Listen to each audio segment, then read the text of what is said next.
Hi guys, and welcome to the first official episode of Grant in the Garage. I'm sure the more astute members of my audience will be able to work out that I am Grant, and this is my garage. Stereotypical British garage, I guess. A whole series of things at the back that I probably will never use, never have used, and purchase with the full intention of using them regularly. We've got everything from gardening equipment to brooms to the car parts, and well, everything in here, and a barbecue for the couple of days a year that we actually do get some sun. The reason I have decided to do a YouTube channel and a few videos for you guys is that for a while now I've been doing a lot of Abarth related content for a page called Modified Abarth on Facebook. It grew from a very sort of little humble group of people that wanted to, that's the best way of putting it, basically take their cars to the next level, sort of, push the boundaries, what's possible. And I guess I was one of those guys that did that, and I was able to document sort of the journey, what's been done, what works, what doesn't work.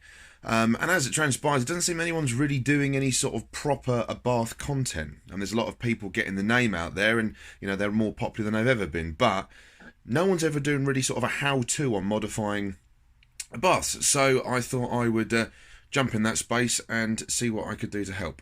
I was probably best explaining at this point that the nature of my videos are probably not going to be like the majority of other people on YouTube.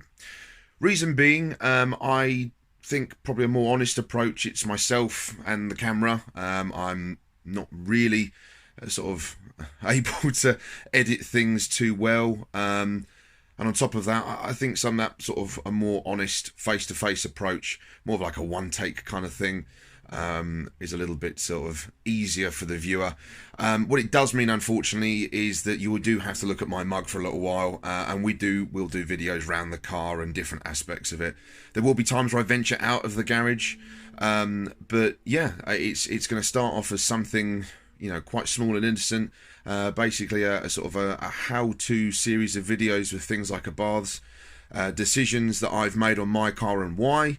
And there's also a bit of a backing story with my car also. So for anyone that does know me, has known that this car has literally only just recently come back after about a 3-year stint, give or take, of endless disappointment, problems and troubles. And it might be worth adding at this very, very tender stage that it's not a stereotypical, oh, it's a Fiat. That's, I'll get onto it not being a Fiat anyway. But it's not anything to do with the car and reliability. Unfortunately, it was the people that I put my trust and business in, and it didn't at all fare me well. But as time goes on, we will cover all of this, and you will understand a little bit of sort of the car's background, how it came to be, and the plans moving forward.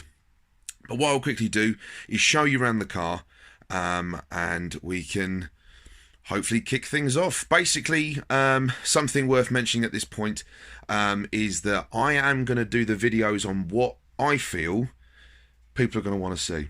But if people come to me and say this is what they want to see, I will 100% do a video on that. See, big corporate stuff here. If you come to me and as a collective and you say we want to hear about your suspension, Grant, well, guess what? There you go. You're going to get a suspension video.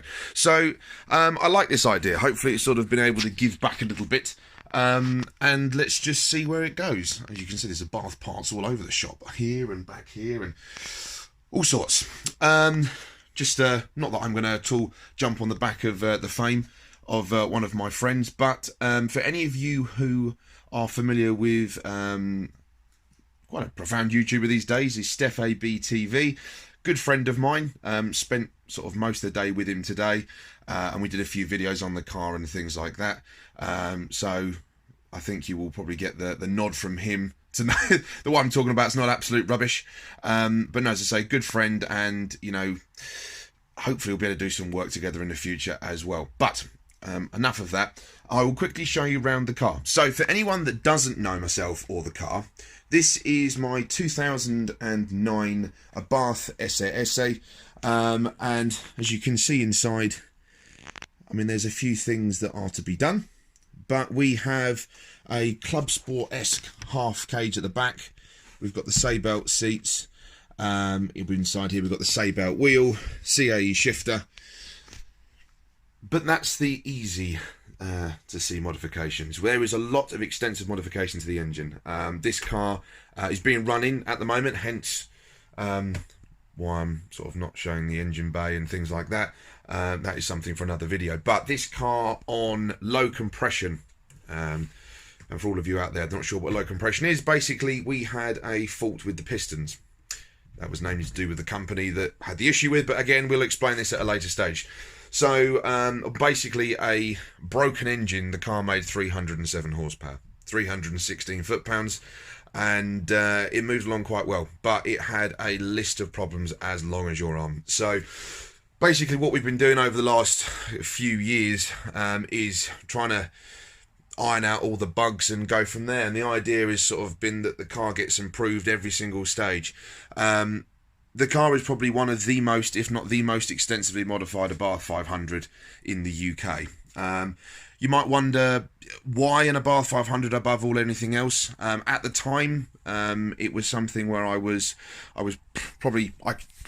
something that wasn't going to break the bank in terms of running it, modifying it, but I also wanted something different. I wanted something that you weren't going to see every day, and at the time when I purchased it, that was what you got with the Abarth.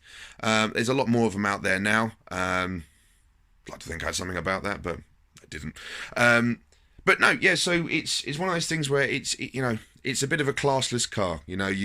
You could never gauge someone's social status by turning up in an Abarth. You could turn up to Buckingham Palace or McDonald's.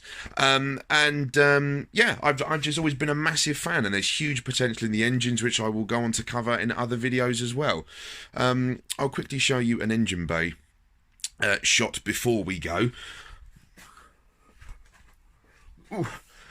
The irony of this whole situation is that I was doing a lot of videos in the garage without the car here, because obviously the car was not with us, and these videos were all too easy. Now the car's in here, it's actually impossible to move. So I think this is a logistic problem, so we're going to have to work around.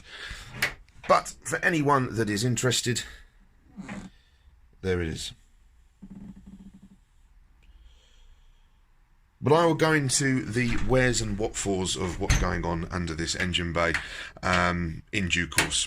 I will cover, as I say, whatever you want me to, and things that I find are interesting or worth bringing up.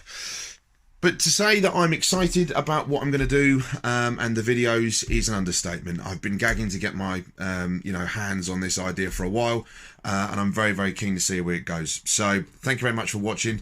I need to remember to do all this stuff, don't I?